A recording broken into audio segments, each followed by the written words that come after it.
Bonjour, c'est Ludo de la chaîne Envie de Voyage. Vous souhaitez visiter Florence et découvrir un de ses plus beaux monuments? Bienvenue au Palais Pitti, l'une des résidences les plus somptueuses de la famille Médicis.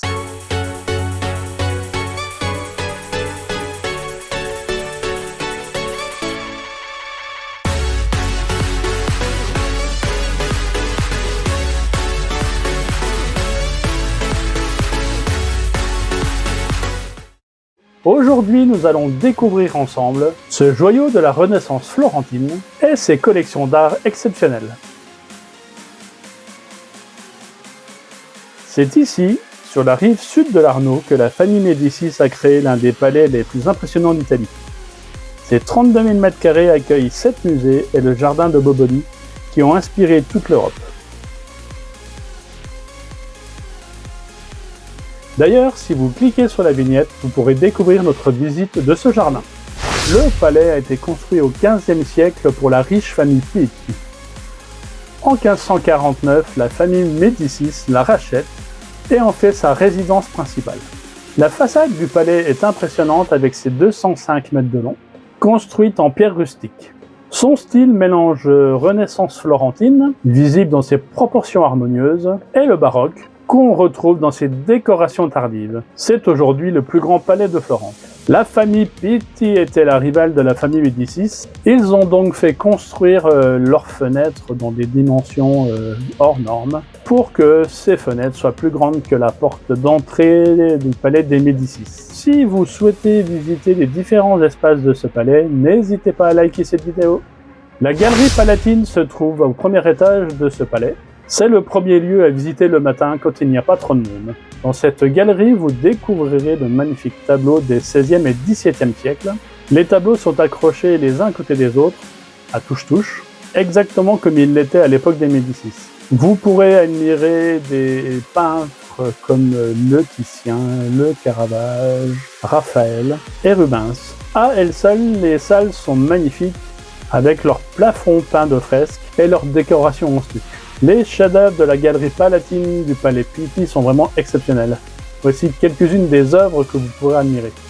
De Raphaël, la Madonna della Sigoglia, la Vierge à la chaise, la Donna Velata, la femme voilée, portrait de la Maddalena Doni, l'un de ses portraits florentins les plus connus.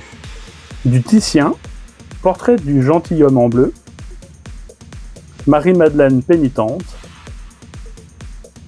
portrait de Pietro Aretino, du Caravage, le Bacchus endormi, le Chevalier de Malte, de Rubens, les conséquences de la guerre, les 4 philosophes. Alors, bien que magnifique et très intéressant, la quantité importante d'œuvres présentées dans chaque salle donne un peu le tournis. Et du coup, si on ne prend pas le temps de lire les indications et de détailler un tout petit peu chaque présentation d'œuvre, on s'y perd un peu. Ça reste néanmoins très intéressant et magnifique à voir. D'ailleurs, n'hésitez pas à me dire ce que vous avez pensé de cette visite dans les commentaires. Ces appartements ont été d'abord habités par la famille Médicis, puis par les rois d'Italie. Toutes les pièces ont gardé leur décoration d'origine, les meubles sont d'époque, les murs sont couverts de tapisseries, et de nombreux objets d'art y sont exposés. À l'entrée d'une des salles, on découvre une petite salle de bain, celle aménagée par Napoléon Bonaparte. Depuis les fenêtres du palais, on peut admirer le magnifique jardin de Boboli. Cette galerie se trouve dans l'aile palatine du palais, et vous pourrez découvrir des peintures italiennes du XVIIIe au XXe siècle. Elle met particulièrement en valeur l'art de la région de la Toscane, évidemment. Même si nous ne l'avons pas visité, voici une petite présentation de ce musée. Évidemment, il faut faire quelques choix quand on n'a que 3 jours pour visiter Florence. Ce musée vous propose de découvrir les pièces précieuses de la famille Médicis. Vous pourrez y admirer leur vaisselle d'argent, des bijoux, des camées, qui étaient alors utilisés lors des grandes réceptions au palais. C'est donc le second musée que nous n'avons pas visité, mais dont je vous fais une petite présentation. Ce musée raconte l'histoire de la mode italienne du XVIe siècle jusqu'à nos jours. Vous y verrez notamment des vêtements d'époque parfaitement conservés. Donnez-moi votre avis sur ces musées que nous n'avons pas visités en commentaire, ça m'intéresse. J'ai fait une vidéo détaillée de cette visite dont vous trouverez le lien dans la description. Je vous le présente donc en quelques mots. Le jardin se trouve derrière le palais avec ses 45 hectares. Ce sont donc de magnifiques jardins à l'italienne créés au XVIe siècle. En vous promenant, vous y découvrirez des sculptures, des fontaines et des grottes décoratives.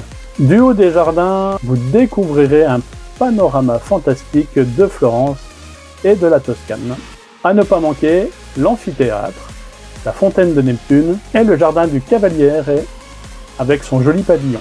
Pour bien profiter de votre visite, privilégiez plutôt la visite du palais le matin, il y a un peu moins de monde, et gardez-vous la visite du jardin de Boboli en fin d'après-midi, quand la lumière commence à être un petit peu descendante, ça vous permet d'avoir de jolies couleurs. Il y fait aussi moins chaud, surtout en été. Vous pouvez acheter un billet qui donne accès à toutes les parties du palais. Vous pouvez aussi louer un audio guide qui vous donnera beaucoup d'informations historiques intéressantes. En achetant le billet de la Galerie Palatine, vous avez également accès à la Galerie d'Art Moderne, la Galerie du Costume et le Musée des Argents. En achetant uniquement le billet du Jardin de Boboli, vous pouvez accéder également au Musée de la Porcelaine. Vous pourrez trouver les horaires d'ouverture dans la description. Attention, comme tous les musées nationaux, ce palais est fermé le lundi.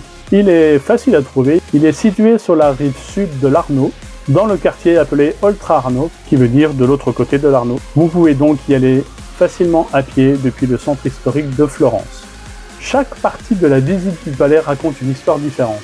En prenant votre temps pour visiter chaque espace, vous découvrirez un des plus beaux palais d'Italie.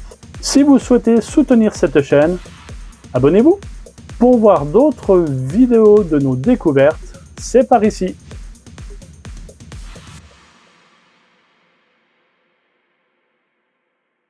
Allez, portez-vous bien. Ciao!